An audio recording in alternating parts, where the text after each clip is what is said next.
앞에 계신 분들, 옆에 계신 분들, 뒤에 계신 분들, 좌우에 계신 분들과 인사 먼저 한번 나누겠습니다. 한 주 동안 3일 동안 평안하셨습니까?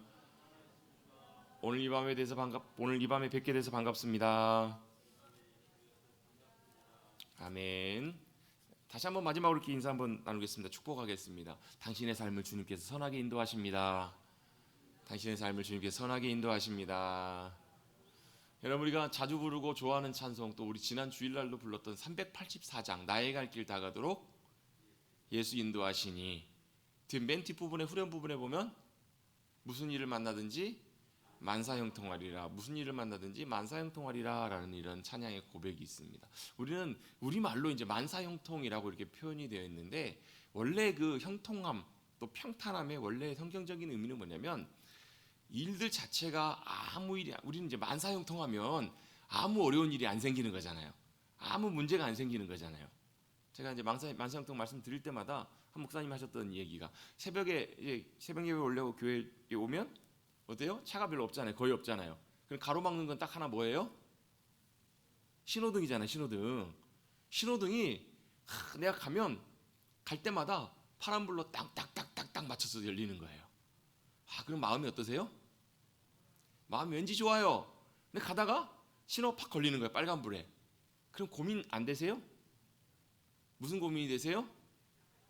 네, 저와 여러분이 다 똑같은 생각을 하시네요. 갈까 말까 굉장히 고민을 많이 해요. 왜요? 차가 안 오니까. 새벽에 차도 없고, 오히려 차도 안 오는데 앞에 서 있으면, 빨간불에 서 있으면 뒤에 차가 오다가 빵빵거려요. 빨리 가라고, 비키라고. 굉장히 고민이 많이 돼요. 가로막히면 왠지 좀 그래요.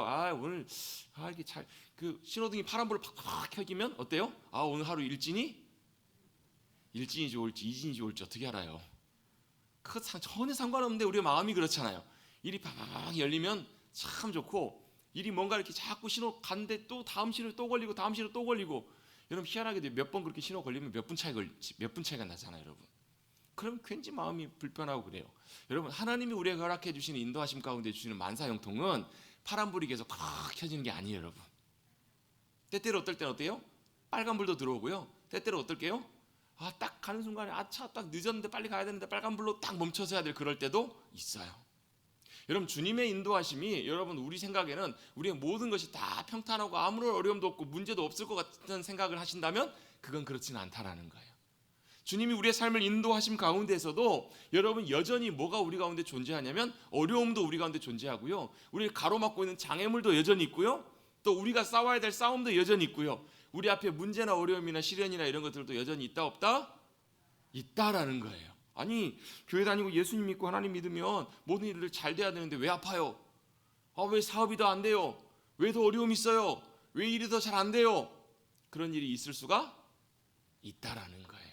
그럼에도 불구하고 여전히 여러분 변치 않는 사실은, 주 예수 내가 알기 전부터 주님이 우리를 사랑하시고 선택하셨다라는 거예요. 주님이 여전히 우리를 사랑하시고 선택하셨어요. 여전히 우리 가운데 믿음의 싸움이 있고 문제가 있어요. 하나님께서 가나안 땅을 약속으로 그들을 이스라엘 백성들에게 주시기로 약속하셨죠? 누가 허락하신 거예요? 누가 계획하신 거예요?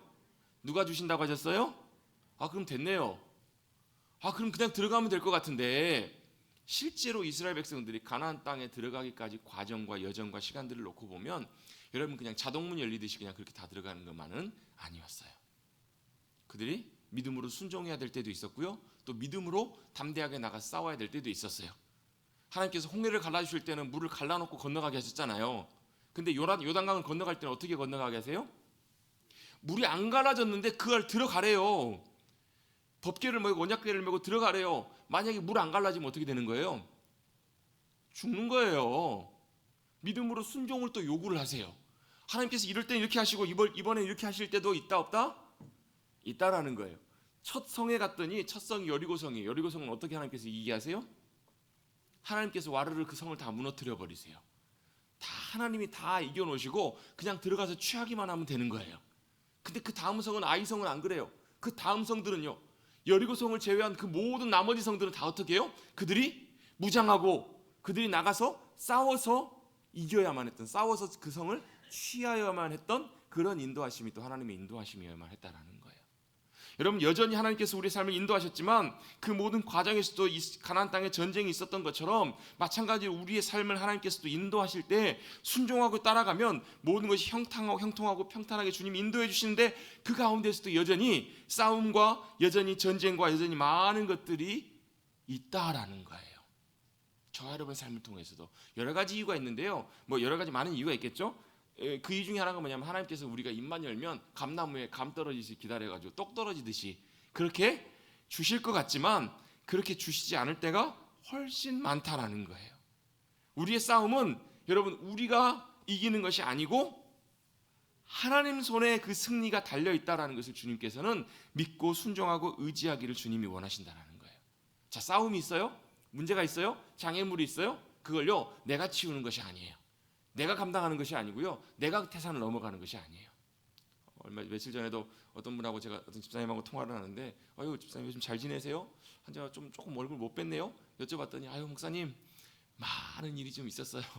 얘기는 잘 안 하시지만 그러면서 얼마나 이렇게 막 큰 일들이 여러 가지 있으셨던 것 같아요. 그럼 제가 갑자기 그때 그 찬송가가 생각이 나가지고 그 얘기했어요. 집사님, 태산을 넘어 험곡에 가셔도 빛 가운데 걸어가시면 돼요.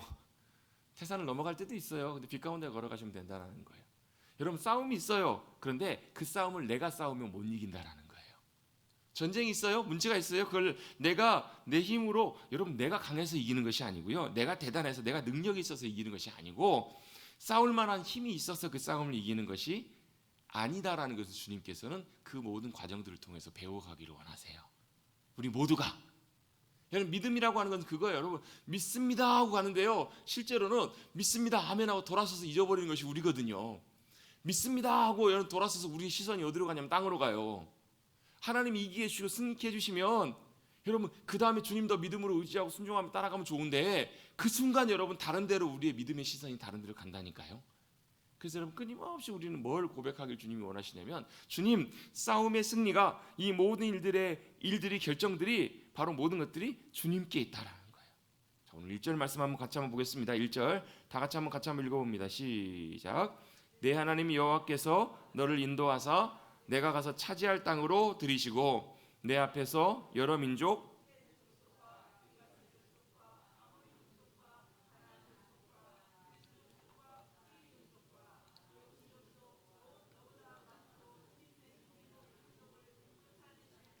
아멘. 자, 뭐라고요? 하나님 여호와께서 어떻게 너를 인도하사 내가 가서 차지할 땅으로 들이시고, 자, 그 땅이 무슨 땅이라고요?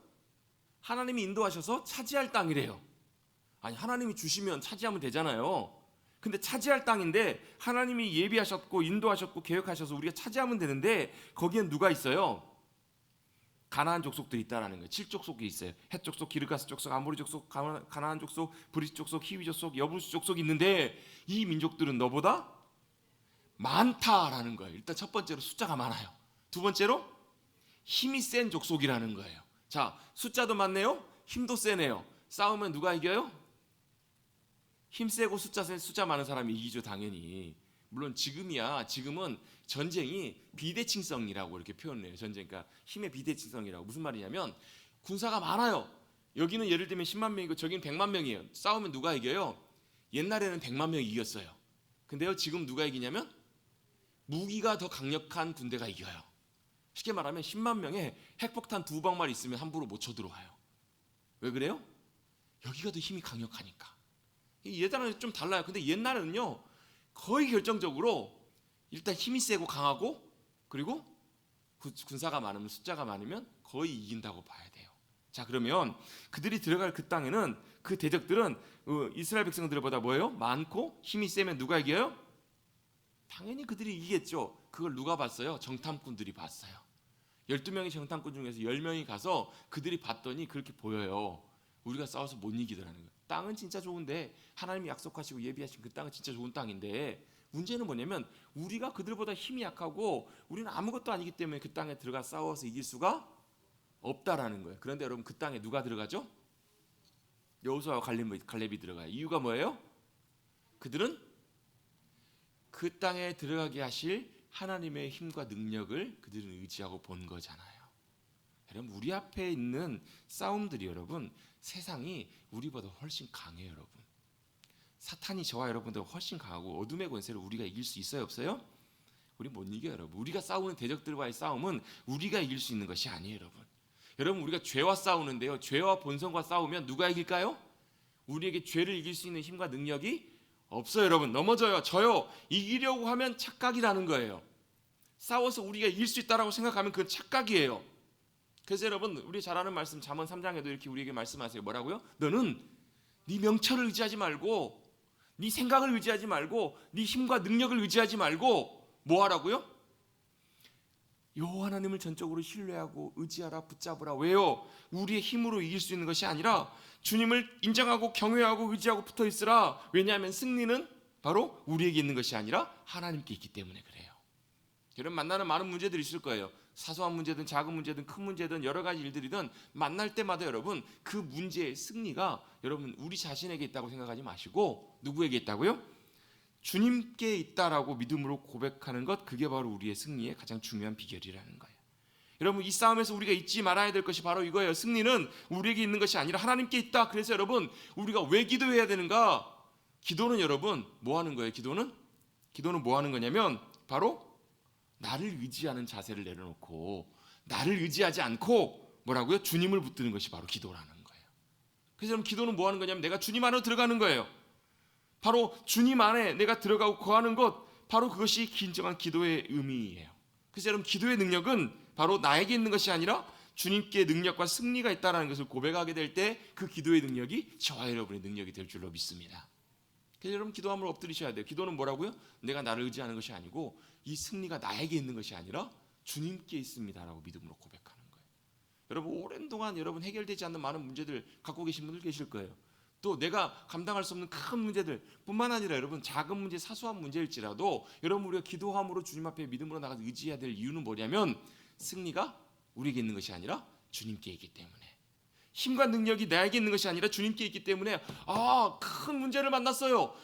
가나안 땅에 봤더니 그 민족들이 우리보다 훨씬 숫자도 많고 힘이 세요. 뭐 하라는 거예요? 기억하라는 거예요. 잊지 말라는 거예요. 뭘요? 승리가 나에게 있는 것이 아니라 내가 힘이 세다고 내가 잘 능력을 갖춘다고 되는 것이 아니라 나는 여전히 부족하고 연약할지라도 힘과 능력과 승리가 도움이 주님께 있습니다라고 이것을 잊지 않고 고백하고 살아가는 것, 이게 바로 믿음으로 승리하는, 믿음으로 주님 따라가는 귀한 삶임을 꼭 기억하도록 주님께서 우리를 그 자리로 부르시는 거예요. 여러분 그 주님의 능력이 저와 여러분의 능력으로 기도 가운데 나타날 수 있게 되기를 주님의 이름으로 축복합니다. 믿음으로 고백할 때 그 능력이 저와 여러분의 능력으로 나타나는 거예요. 대적들과의 싸움에서 이길 수 있는 놀라운 능력과 권세가 우리 가운데 있어요. 여러분 물론 시간이 많이 걸리기도 해요. 어떤 경우는 여러분 평생 걸리기도 해요. 여러분 조지 물러 목사님 많이 들어보셨죠? 1만 번, 5만 번 주님께서 응답해 주셨던 그분도요, 그가 사랑했던 정말로 아끼고 귀하게 여겼던 그분들의 영혼을 위해서, 영혼 구원을 위해서 기도했던 분이 4분인가 5분인가 계세요.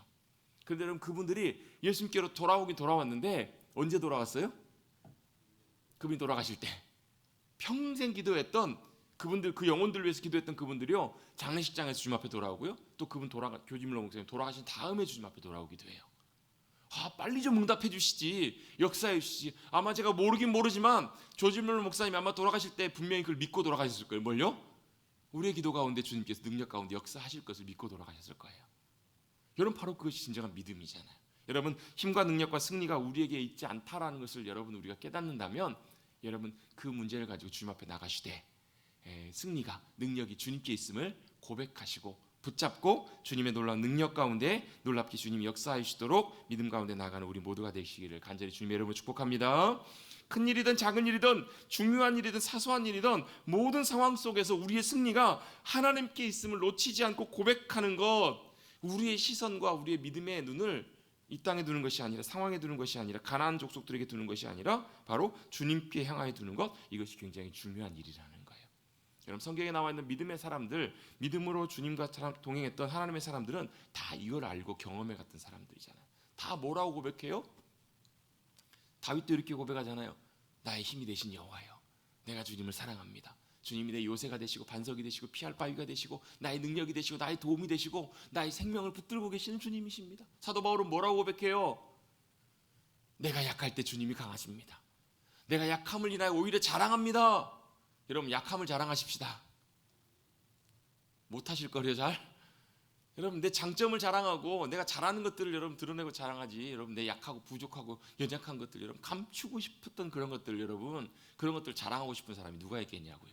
사도 바울은 그래요. 나의 약함을 자랑합니다. 왜요? 내 약함을 통해서 뭘요? 나는 여전히 연약하지만 주님은 강하시다라는 것을 의지하고 붙잡을 수밖에 없기 때문에 여러분. 그럼 제가 그 12월 초부터 제가 좀 치료를 받고 있는데 대단한 치료를 좀 받고 있거든요. 무슨 치료를 받고 있냐면 발 뒤꿈치에 난 사마귀를 좀 제거하고 있습니다. 아니 제가 처음에 이게 이제 사마귀였는데 모르고 이게 이제 티눈인 줄 알고 왜냐면 이제 그 전에도 한번 이제 발에 티눈이 하나 잡혀가지고 티눈을 이제 빼냈었거든요. 티눈 연고를 발라가지고 이렇게 반창으로 붙여서 그래서 이제 발 뒤꿈치에도 그게 똑같은 게 생겨가지고 티눈인 줄 알고 티눈고를 붙여가지고 그게 한 일주일 2주일 만에 다 떨어졌어요. 그 씨가 빠져나왔는데 이게 뿌리가 다 안 빠지는 거예요. 이렇게 자세히 봤더니 그게 다시 또 굳어지면서 이렇게 몽골몽골 만들어지는 게 보니까 영락없는 뭐예요? 티눈이 아니고 사막인 것 같은 거예요. 아니나 다를까? 이게 자꾸 이제 이게 또 몽골몽골 이렇게 뭉쳐지니까 걸을 때마다 조금씩 불편하기도 하고 자꾸 그것 때문에 양말이 자꾸 이제 뒤에가 거슬거슬하니까 이게 자꾸 뒤에가 이렇게 찢어지는 거 뚫어지는 거예요. 빵꾸가. 그래가지고 어떻게 했냐면 피부과를 갔더니 아니나 다를까 사막에서 제거를 해야 되는데 이 사막이 제거하는 것은 한두 번에 안 된다라는 거예요. 보태도 한 3번에서 많게는 한 10번 정도 이렇게 냉동으로 얼려가지고 이제 그걸 이렇게 도려내야 된다라는 거예요. 그래가지고 이제 12월 초에 이거 이제 임식 전에 빨리 좀 치료를 해야 될 것 같아가지고 한번 가서 치료를 했어요. 그랬더니 이제 막 드라이 아이스 같은 걸로 거기를 완전히 얼려가지고 딱 이렇게 파내더라고요. 파낼 때는 뭐 그냥 뭐 그렇게 하나 보다 이렇게 해서 뭐 별로 아픈지도 모르겠고 뭐 제가 잘 참잖아요 그런 거를. 그래서 잘 참고 딱 나왔는데 문제는요 집에 오는데 그 치료했던 살점을 이렇게 도려낸 거 아니에요. 이게 그때부터 이제 통증이 오기 시작하는데 걸을 때마다 욱신욱신 아픈 거예요 이게. 한 3, 4일 정도를 걷지도 못할 만큼 욱신욱신 거리는 거예요. 그래서 이제 그 치료를 한번 받고 나서 3주 후에 다시 오세요. 3주가 지난주였거든요. 발이 안 떨어지더라고요. 성탄절도 있고 이래저래 이 핑계 저 핑계 대면서 안 가다가 또 어제 갔어요. 어제 가고 치료하는데 어제는 그 통증을 알잖아요. 어제는 또 도려낼 때부터 아픈 거예요 왠지.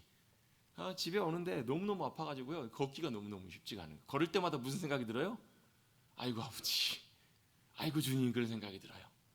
걸음마다 자욱마다 주님의 은혜와 도우심이 필요한 여러분 그 티는 이거 하나 없어갖고 이거 없어서 건강하게 걸을 수 있는 것도 여러분 얼마나 큰 은혜예요 여러분. 걸을 때마다 생각나는 거예요. 하다 안 돼가지고 제가 어떻게 했는지 아세요? 발 뒤꿈치에다 스펀지를 이렇게 잘라가지고 그 치료받고 상처 난데 요만큼을 도려내고 거기다가 이게 딱 이렇게 대놨어요. 근데 문제는 뭐냐면 신발을 신을 때 그게 밀려요. 신을 신을 때 밀려가지고 또 요문대 가 있으니까 갈 때마다 걸을 때마다 불편해요. 어쨌든 요는 뭐냐면 한 며칠간 또 걸을 때 고생해야 돼요. 여러분 발에 여러분 눈곱만큼 이름 하나 있고 발에 여러분 가시 하나만 여러분 발가락 찌르고 있어도 여러분 하루 종일 걸어갈 때마다 뭐 생각나요? 가시 생각나요. 콕콕 찌를 때마다. 근데 하나님께서 어떨 때 보면 때때로 우리에게 뭘 주시냐면 사도 바울에게는요 그 가시를 주셔가지고 뭐 하게 하시는 거예요? 잊지 말라는 거예요. 깨달으라는 거예요. 뭘요? 그 가시가 쿡쿡 찌를 때마다 주님 나는 약한 존재네요. 주님 나는 아무것도 아닌 존재네요. 그래서 주님의 은혜와 능력과 도우심이 제게는 필요해요. 그래서 약할 때 감사합니다. 저는 걸을 때마다 감사하라고 하나님께서 발뒤꿈치를 이렇게 도려내신 게 아닌가. 제가 그냥 그렇게 해석을 하는 거예요. 여러분 하나님께서 때때로 그런 일들을 주시면서 그런 상황들을 통해서 큰 일이든 작은 일이든 그 우리의 믿음의 시선과 모든 것들이 승리가 내게 있는 것이 아니라 주님께 있습니다. 나는 오히려 연약하고 부족합니다. 주님이 강하십니다.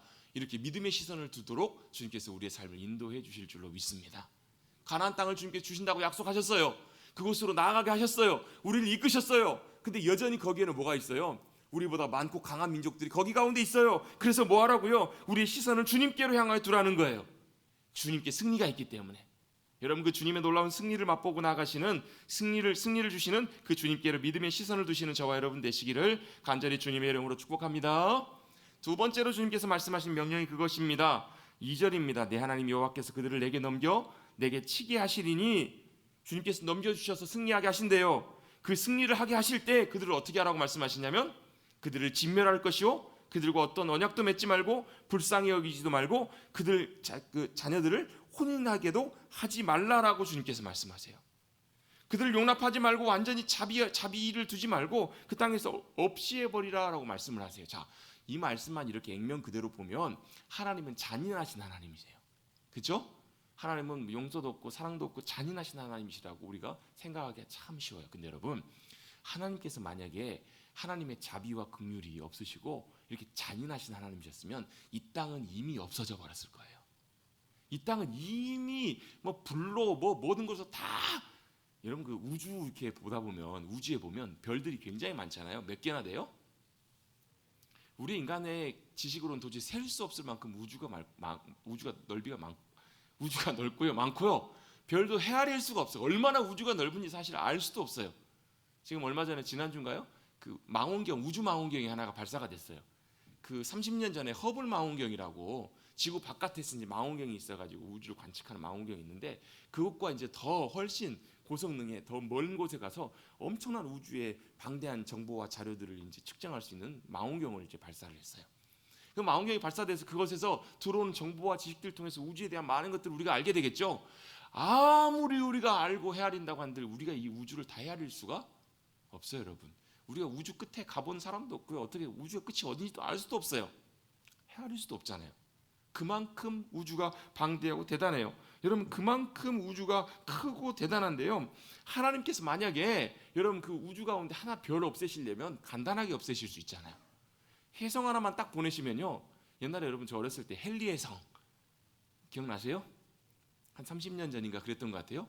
헨리혜성 지나가는데도 막 뭐 난리였었잖아요. 막 그런 영화들도 많잖아요. 무슨 뭐 아마게돈 이런 영화 보면 지구를 향해서 막 혜성이 날아와요. 지구를 향해서 뭐 큰 운석이 날아오는데 별로 크지도 않아요. 뭐 얼마 되지도 않은데 그게 지구에 부딪히면 지구가 다 멸망할 거라고. 왜요? 그만큼 파괴력이 있잖아요. 여러분, 여러분 지구 하나 별 하나 없어지는 것도 여러분 하나님 입장에서 보시면 진짜 아무것도 아니에요. 근데 여러분 하나님께서 지구를 어땠고 지금까지요? 수천 년 동안 하나님께서 지구와 이 인류를 아직까지 그대로 남겨두고 계세요. 만약에 제가 하나님이라면 저는 그런 생각을 하거든요. 제가 만약에 하나님이라면 어이 하나님이 어디 있어? 바로 불로 그냥 다 쳐버릴 것 같아요. 그런 생각 안 해보셨어요? 저는 제가 하나님이라면 하나님 어디 있어 하면서 함부로 망령되이 하는 이들이 있으면 그냥 그 순간에 그냥 여러분 그 개미 여러분 손가락으로 튕기면 여러분 개미 어떻게 돼요? 지구를 떠나버리고 없어져 버리잖아요. 가루가 돼버리잖아요. 제가 만약에 하나님이었다면 그럴 것 같아요. 다 멸해버릴 것 같아요. 다 소돔과 고모라처럼 불로 다 심판해버리고 노아 용수처럼 물로 다 깨끗하게 밀어버릴 것 같아요. 그런데 하나님께서는 수천 년 동안 지금까지 인내하시고 기다리시고 용납하시고 용서하신 이유는 하나님의 자비와 긍휼과 자비가 무궁하시기 때문에 그래요. 그 가운데에서 단 한 영혼이라도 한 사람이라도 주님께 돌아온 그 주님 앞에 회개하고 돌이켜서 주님 앞에 돌아와서 주님 만나고 주님의 은혜 가운데 거듭나고 주님의 은혜로 회복될 그 한 영혼을 위해서 주님께서 지금까지 아직 이 시대를 이 세상을 멸망시키지 않고 기다리고 계신 게 아닌가. 여러분 하나님은 은혜와 자비와 사랑이 무궁하신 하나님이신 줄로 믿습니다.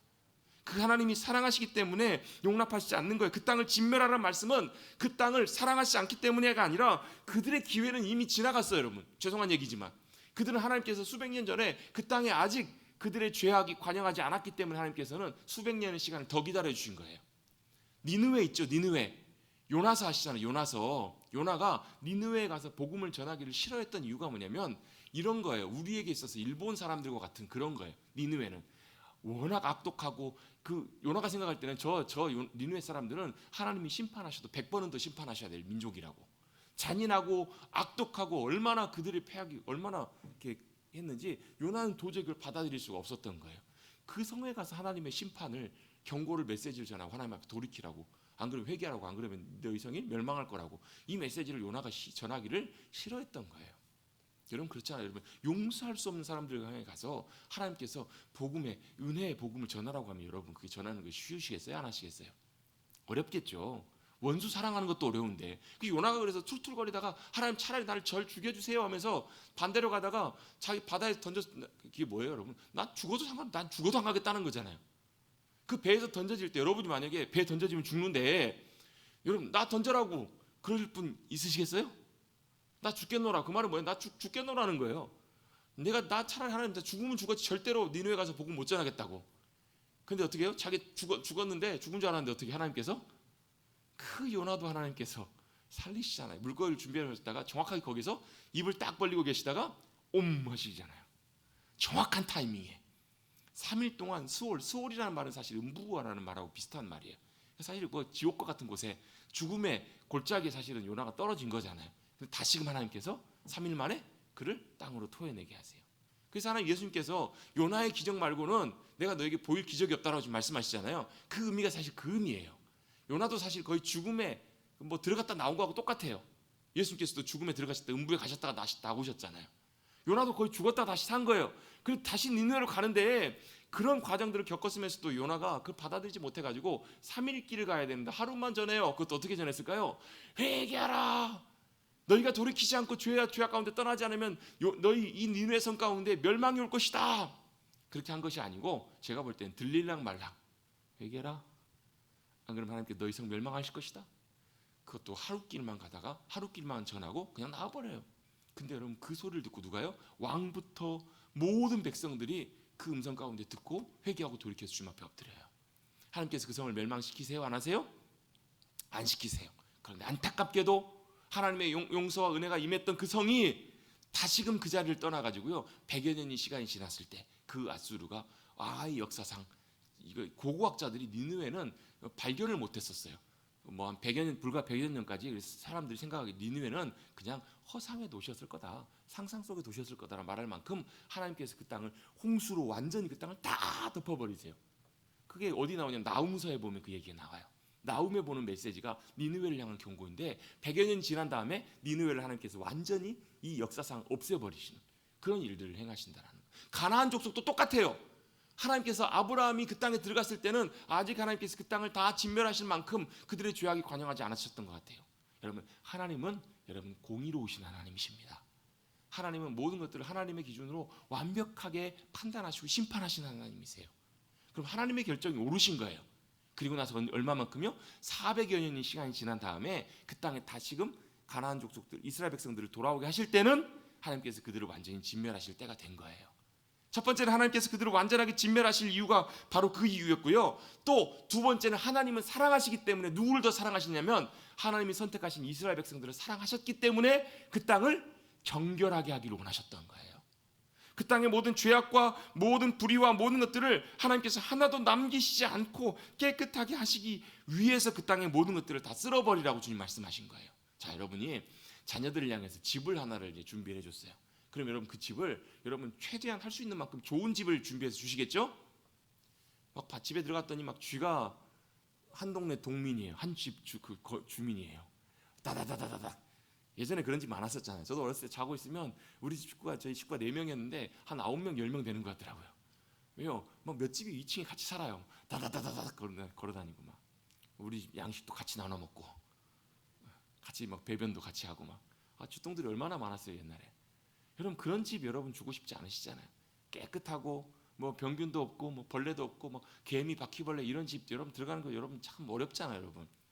여러분이 만약에 하실 수만 있다면 깨끗한 집 주고 다 준비해서 주고 싶은 마음이 부모의 마음이잖아요. 하나님의 마음도 마찬가지였다라는 거예요.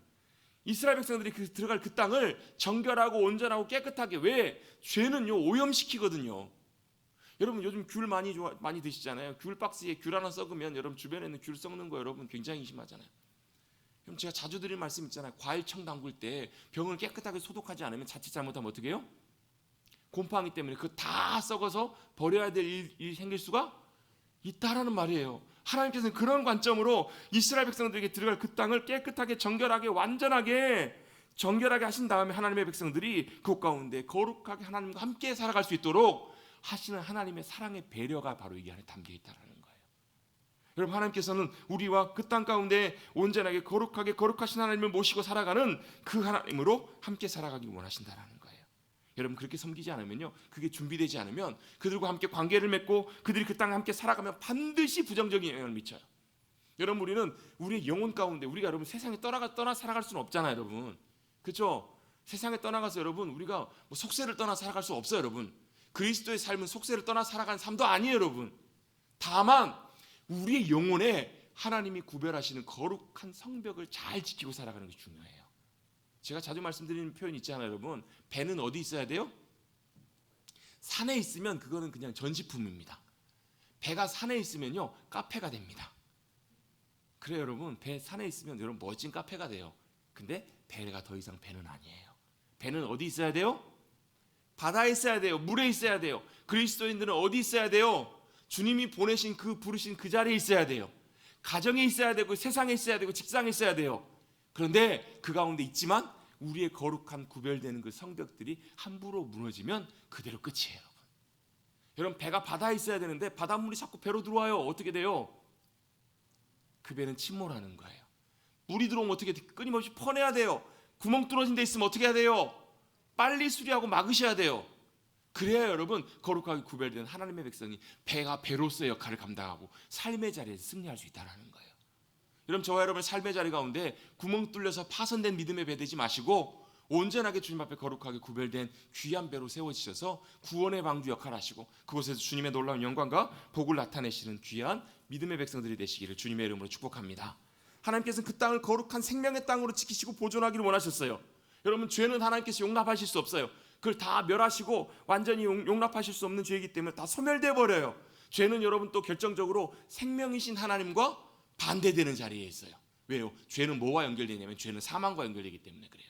죄는 죽음과 어둠과 사망과 연결돼요. 빛과 생명이신 영광이신 그 주님과 함께할 수가 없는 거예요. 그래서 생명을 받은 우리도 하나님의 생명을 누리고 살아가는 거듭난 하나님의 백성들도 마찬가지로 어떻게 해요? 그 죄를 버리고 죄의 문제를 해결할 필요가 있다라는 거예요. 저는 말씀을 준비하면서 그런 생각이 들더라고요. 죄는 뭐가 같냐면 암과 같아. 암이 뭐예요? 우리 몸 안에 생기면 어떻게 돼요? 암세포가요?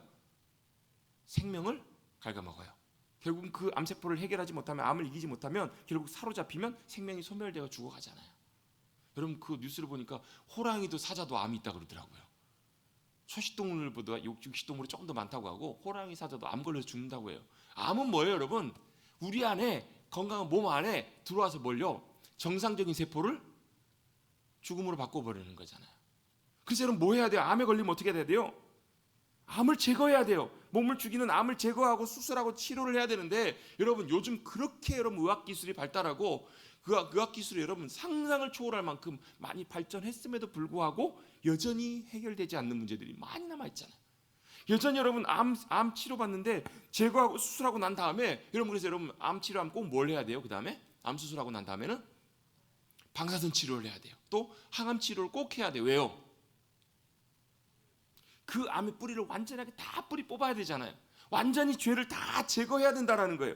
완전히 깨끗하게 치료하지 않으면, 뿌리를 뽑지 않으면 다시 재발할 수 있기 때문에. 다시 재발하면 여러분 더 어려워지잖아요. 죄도 마찬가지예요. 완전하게 제거하고 뿌리 뽑아도 자칫 여러분 다시 재발할 수 있는 것이 우리의 죄의 문제라는 거예요.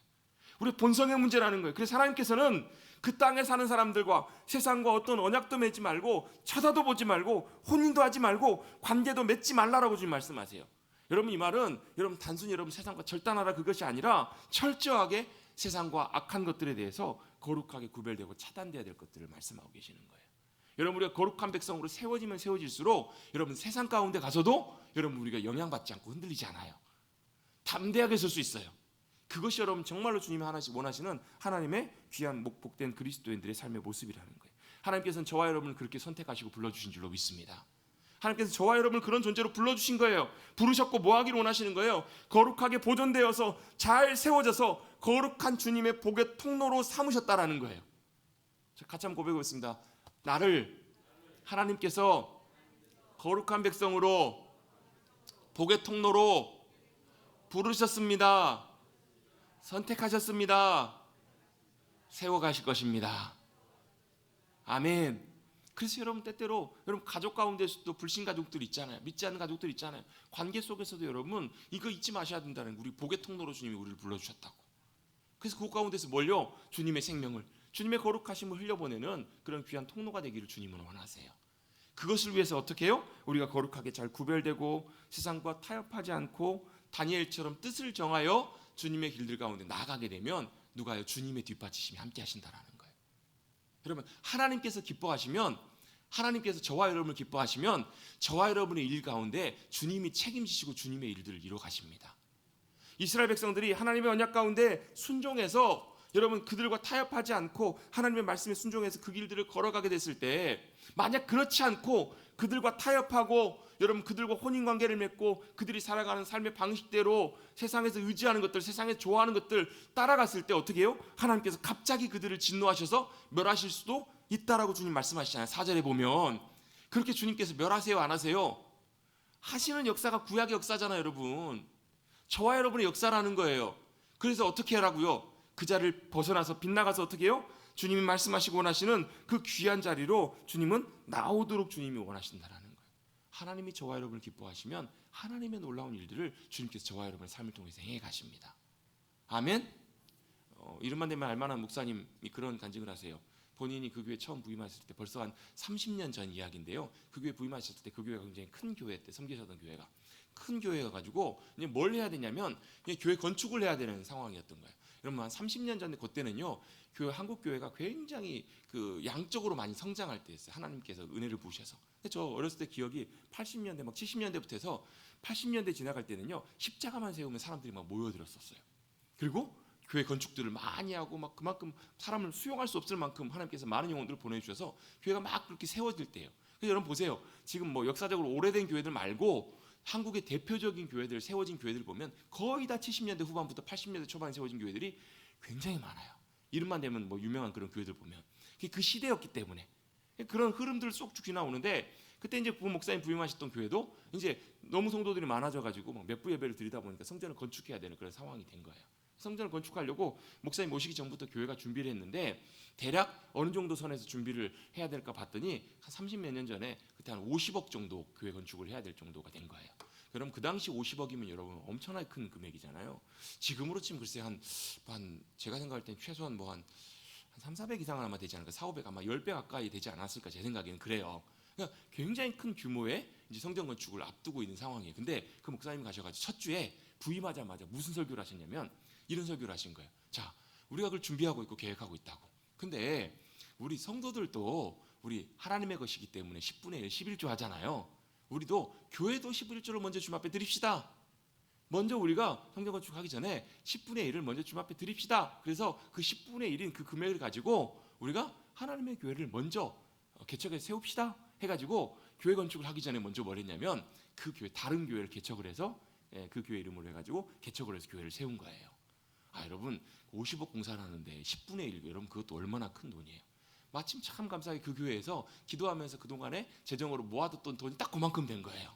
그러니까 그걸 가지고 먼저 교회 건축 그 아까운 그걸 가지고 먼저 개척교회를 섬기고 그 교회를 건축을 해서 세워서 그 교회도 잘 세워져 가지고 그 교회를 섬겼던 목사님이 이제 올해 제가 알기로는 은퇴를 하세요. 그 목사님이 저도 개인적으로는 아니지만 알던 교회 그 교회도 든든하게 잘 세워져 갔어요. 그 교회를 잘 세우는 일을 하고 이제 몇 년의 시간이 지난 다음에 이제 준비를 해서 이제 그 개척을 하게 된 거예요. 교회를 시작을 하게 된 거예요. 이렇게 해서 시작을 하면서 하나님께 기을 믿음으로 다 드립시다 해가지고 시작을 하고 했는데 몇 년이 시간이 지난 다음에는요 그 교회 건축을 어떻게 하게 됐냐면 2배가 되는 100억으로 교회 건축을 하게 된 거예요. 근데 그게 가능하게 됐던 이유가 그 시간 가운데 하나님께서 그 교회 재정을 4배를 더 늘려주신 거예요. 그 목사님이 이건 절대로 기복적인 것이 아닙니다. 기복적인 차원에서 말씀드리는 것이 아니고 먼저 뭐예요? 하나님이 기뻐하신 일을 하고 우리가 하나님의 기쁨이 되었더니 주님이 나머지 모든 것들은 책임져 가시고 그 일들을 행해 가시더라. 그 고백, 그 간증을 하시는 거예요. 여러분 우리가 하나님의 기쁨이 되면 하나님께서 우리를 기뻐하시면 여러분 나머지 일들은 하나님께서 우리를 위해서 준비하시고 채우시고 일해 가십니다. 그게 바로 하나님의 법칙이고 일하심이에요. 여러분 그걸 바라는 것이 아니라 그걸 기대하고 나가는 것이 아니라 뭐라는 거예요? 하나님이 기뻐하시고 원하시는 그 길들을 우리가 믿음으로 잘 따라가면 그 가운데 누가 함께 하세요? 하나님이 함께 하세요. 그리고 그 민족을 복 주시고 역사하세요. 자 9절입니다. 그런즉 너는 알라 오직 내 하나님 여호와는 하나님이시요 신실하신 하나님이시라. 그를 사랑하고 그의 계명을 지키는 자에게는 하나님의 기쁨으로 살아가는 이들에게는 천대까지 그의 언약을 이행하시며 인애를 베푸시되 모든 것들을 주시고 채우시고 인도하시고 역사해 가시고 공급해 가신다라는 거예요. 세우지 않는 성을 주시고 뿌리지 않는 풍성한 것들을 거두게 하시고 광주리를 채우시고 역사하시고 인도해 가시는 놀라운 인도하심을 우리의 삶 가운데 허락해 주시는 분이 바로 좋으신 우리 하나님 아버지신 줄로 믿습니다. 그래서 여러분 우리가 하나님을 기뻐하면요 여러분 우리의 관심과 마음도 누구에게 가냐면 하나님의 마음에 관심이 가요. 하나님의 생각에 관심이 가고요 내가 하나님을 정말로 기뻐하면 하나님의 일이 내 일이 돼요. 하나님께서 우리를 기뻐하시면 우리의 일을 누가 책임지세요? 하나님이 책임지. 그게 여러분 그 말씀이 마태복음 6장 33절이라고요. 너희는 먼저 그의 나라와 그의 일을 구하라. 그 말은 무슨 얘기냐면 내가 하나님을 기뻐해서 하나님의 일이 내 일이 되고 하나님의 마음이 내 마음이 되면 하나님께서 우리를 기뻐하시면 가만두시겠냐는 거예요, 여러분. 그게 바로 하나님의 말씀을 순종하고 살아가는 귀한 믿음의 백성들의 삶이 되는 줄로 믿습니다. 그러한 귀한 예비된 귀한 삶을 누려가시는 저와 여러분 되시기를 간절히 주님의 이름으로 축복합니다. 마지막입니다. 왜요? 그 이유가 있는데요. 그 이유가 어디 나오냐면 6절, 7절, 8절 말씀입니다. 6절부터 다시 한번 말씀 한번 읽어봅니다. 6절부터 7절까지 한번 읽어봅니다. 시작. 너는 여호와 내 하나님의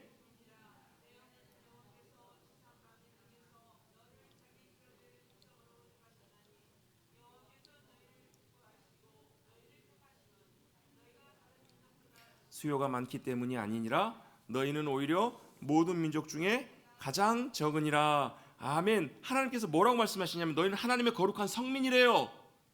성민, 거룩한 백성이라는 거예요. 여러분 거룩하세요? 왜 대답을 못하세요? 우리 장로님들 다 거룩하시죠? 우리 권사님 집사님들 다 거룩하시죠? 근데 하나님께서는 우리를 거룩한 성민이라고 부르세요. 거룩하다고. 우리가 거룩해서 거룩한 것이 아니라 하나님이 우리를 먼저 그렇게 선택하셨대요. 그렇게 불러주신 거예요. 또 하나님 여호와께서 지상 만민 중에서 많은 사람 중에서 너희를 어떻게 해요? 하나님의 자신의 기업의 백성으로 택하셨다라는 거예요. 여러분 이 기업이라는 말은 여러분 제가 자주 강조드리는 말씀인데 출애굽 19장에 나와 있는 말씀이기도 해요. 하나님의 소유. 하나님의 기업이라는 말은 하나님의 소유라는 말이에요. 소유라는 말이 세굴라라는 말인데 하나님 거라는 얘기예요. 하나님이 지금 여러분에게 소속된 여러분의 집이면 여러분 가만두세요? 근데 그냥 소유가 아니라요. 그냥 내 것이 아니라 가장 소중하고 중요한 것을 세굴라라고 해요. 내게 있어서 가장 소중하고 귀중한 거 뭐예요? 여러분 각자에게 한번 여쭤보십시오. 가장 소중하고 귀중한 게 뭐예요? 하나님은요. 그 세굴라가 하나님은 가장 소중하고 중요한 것이 누구라고 말씀하시냐면 이스라엘이라고 말씀하세요. 우리라고 말씀하세요. 왜요? 그렇게 선택하셨기 때문에. 만민 중에서 그렇게 선택을 하신 이유가 바로 뭐냐면 그 이유가 우리를 기뻐하시고 너희를 택하신 이유가 바로 뭐냐면 다른 민족보다 사람들이 많고 숫자가 많고 강해서가 아니다. 너희는 이 땅에 있는 민족 중에서 가장 작은 자래요. 가장 별 볼 일 없는 자래요. 그런데 왜요? 8절입니다. 여호와께서 다만 너희를 사랑하심으로 말미암아 두 가지 이유가 나오는데 첫 번째 이유는 뭐냐면 사랑하셔서 그런데요. 두 번째 이유는 뭐냐면 또는 너희의 조상들에게 하신 맹세를 언약을 약속을 지키게 하심으로 말미암아라는 거예요.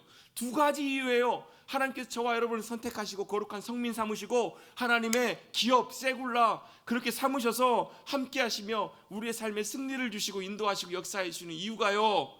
두 가지예요. 하나님이 우리를 사랑하셨는데요. 두 번째 이유는 하나님께서 맺으신 언약과 약속을 이행하시려고. 여러분 하나님께서는 저와 여러분을 사랑하시고 약속을 이루시는 귀한 주님이심을 우리가 믿어야 될 줄로 믿습니다. 그래서 여러분 늘 하나님께서 귀하게 여기시 여러분 진짜 소중한 존재는요 어떻게 돼요? 늘 관심이 가 있어요. 마음이 가요. 눈과 시선과 손이 가요. 제가 웬만하면 제 얘기 안 하려고 그러는데 저희 중학교 다니는 큰딸내미가 아빠 한 몇 달 전에 아빠 엄마 나 학교에서 진짜 빨리 집에 오고 싶었다고. 왜요? 막내 보고 싶다고. 빨리 학교 끝나고 빨리 막내 보고 싶다고. 왜 그래요? 마음의 기쁨이니까. 마음의 소중한 존재가 되면요 마음이 항상 거기가 있어요. 여러분 누군가를 사랑하면요 항상 마음이 생각이 거기 다 가 있잖아요. 여러분 하나님께서 왜 우리를 사랑하셔서 여러분 저와 여러분의 삶의 순간순간마다 여러분 숨소리까지 들으시고 왜 눈동자처럼 우리를 지키시고 바라보고 계신 줄 아세요? 여러분 사랑하시기 때문에 그런다는 거예요. 안 믿어지시죠? 저도 안 믿어져요. 근데 그게 하나님의 사랑이라는 거예요.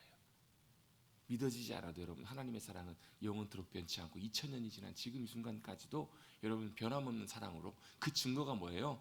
우리를 위해서 십자가에서 아들 죽이시면서까지 우리를 사랑하시잖아요.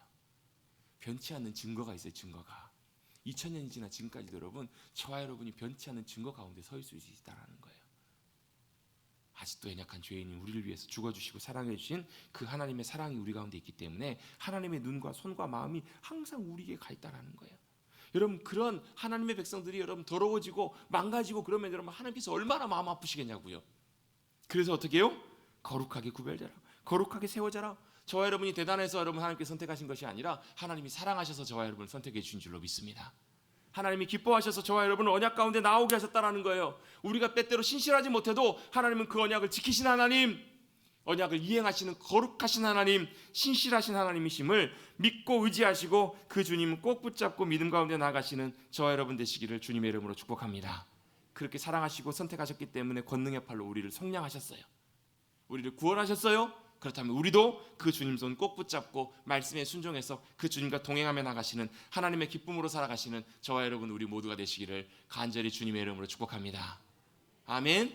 같이 저를 따라 고백해 보겠습니다. 하나님께서 나를 기뻐하십니다.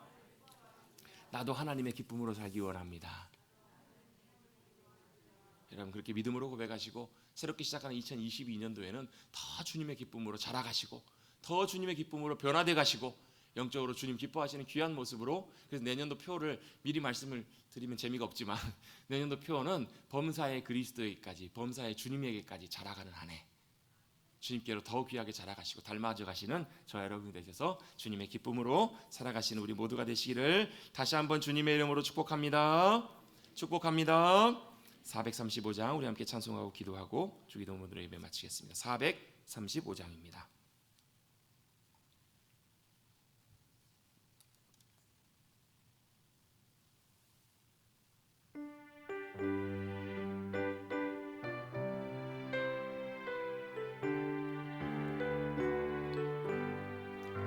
나의 영원하신 기업 생명보다 귀하다. 나의 갈 길 다가도록 나와 동행하소서. 주께로 가까이 주께로 가오리. 나의 갈 길 다가도록 나와 동행하소서. 세상 부귀한 이함과 모든 명예 버리고 험한 길을 가는 동안 나와 동행하소서. 주께로 가까이 주께로 가오니. 나의 갈 길 다가도록 나와 동행하소서.